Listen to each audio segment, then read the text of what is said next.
See, letter to the editor. Let's see here. Are we going to punish Trump for trying to overturn an election or what? To the editor.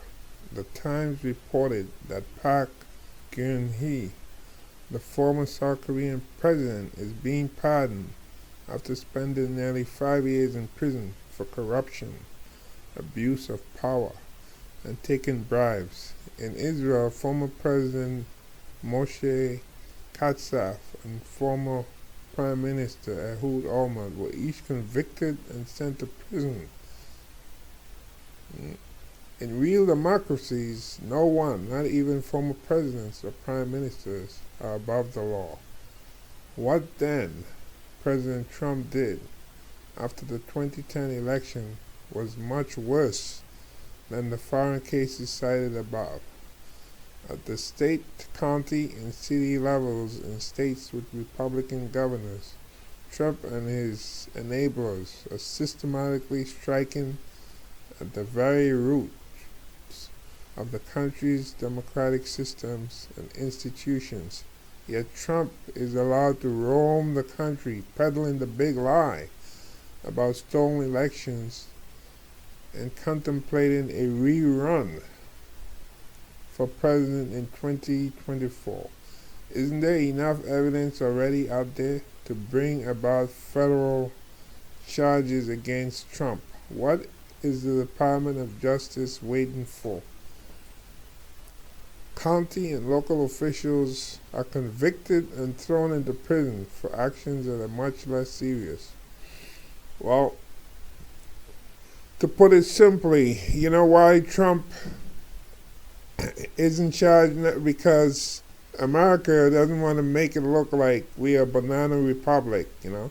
You look at Nicaragua, for example.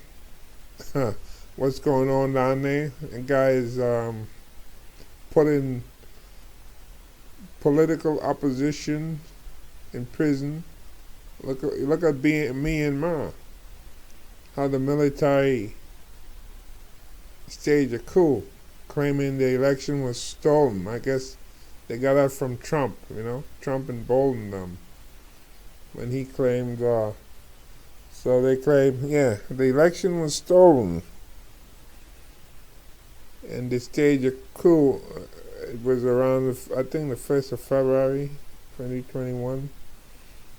And they have killed and murdered a whole bunch of people since then. And they threw Aung San Suu Kyi in prison on trumped up charges, you know. First they gave her 4 years, then cut it to 2 years, you know, all a sham trial, saying she had walkie-talkies and all this nonsense. Yeah, right. Somebody who's a leader of the country can't have walkie-talkies for her security? Come on, you know. So America doesn't want to, you know, come off as a banana republic. But look, this is beyond being banana republic. And the person who wrote this didn't even mention France. Look at France. Sarkozy. Sarkozy was a recent president of France. He was convicted. He was convicted, I think, for corruption. Yeah. Jacques Chirac. Jacques Chirac goes back, I believe, to the 90s. He was president of France. He used to be former mayor of Paris. He was also convicted. And France is no damn banana republic, okay? France is not a banana republic. France been around longer than the United States ever existed as a nation, you know, when they had a monarchy. And they overthrew their monarchy, you know. So we have to get off this high pedestal thinking that we don't want to be like that guy in Managua, Nicaragua, and all these other people. No, Trump is a criminal. Trump and his cronies, Peter Navarro, Steve Bannon, all these people, They have the big lie, and the big lie we know originated with Adolf Hitler when he tried to tell the German people that they actually won the war. That's the big lie. And Trump learned from that, the big lie, you see.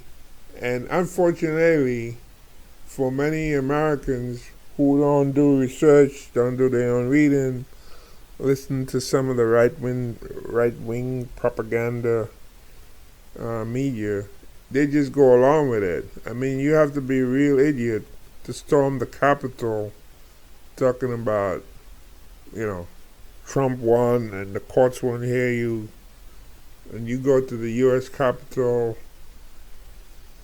and do that kind of stuff. I remember when I was in high school, I had my first trip down to Washington. I went to the U.S. Capitol with a group, We went into a few rooms. I remember seeing Ted Kennedy at the time. He was a senator then. Yeah. We went to the Rayburn building. It was really something, It was really like an awe. That here you seen the United States government, the Congress, functioning. I didn't go to the White House. I went to Georgetown. For some reason, I wasn't interested. The option was the White House or Georgetown. I took Georgetown.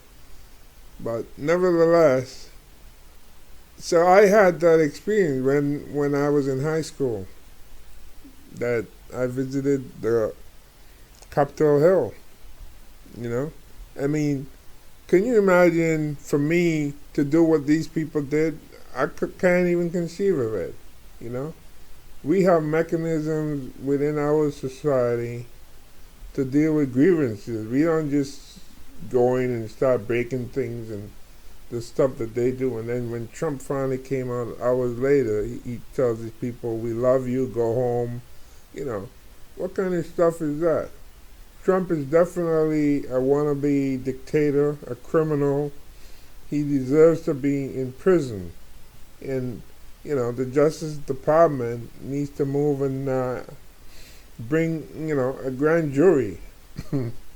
Not only wait for just Congress, what Congress is doing in their January 6th committee. They can do their own shadow investigation. They don't have to rely on Congress because they got enough stuff. The man is on tape asking to get him votes. All I need is this and this and this and so forth. That should be a crime. You can't be asking to overturn an election, And then we find out he had people like Peter Navarro and so forth. One of his henchmen, Steve Bannon, all these people out there. And they had 100 congressmen on board. They had Ted Cruz from Texas. All these people willing to overturn the United States process of certifying an election result. That is really wrong. That should never happen in this great country. And Trump needs to pay, and he needs to be prosecuted and sent to prison.